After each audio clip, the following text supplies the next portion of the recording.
Урматтуу Максат ажы, мен сизди жакшы көргөнүм анык. Аны дагы бир жолу кайталайм. Мен адан уялбайм.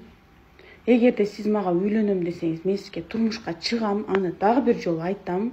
Бул жерде мен эч кандай шарияттын законундагы, диндин законундагы, Кыргызстандын законундагы бузган жокмун.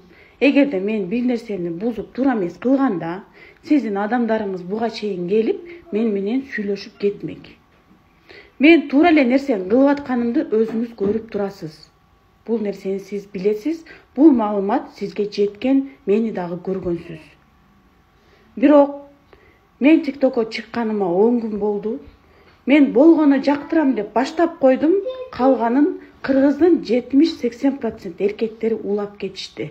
Өздөрү сценарий түзүп, фантазиясын иштетип, үйлөнтүп, төрөтүп койду мен ужечи. Эми алардын эң жаман жазган комментарийлери ушундай сөздөр болду. Бактысыз болуп кал, жакшы күн көрбөй кал, балаң да жакшы күн көрбөй калсын, сен айланып кет ажыдан дейт. Ушунчалык сизди коргоп атса, ушунчалык сиздин сабактарыңызды угуп аткан чыныгы эркектер болгон болсо, анда эмнеге антип жазып атышат? Анда алар мага жакшы гана каалоолорун жазыш керек эле да. Эмнеге алар мага эң жаман ой пикирин жазып атышат? Буну кандай түшүнсөк болот?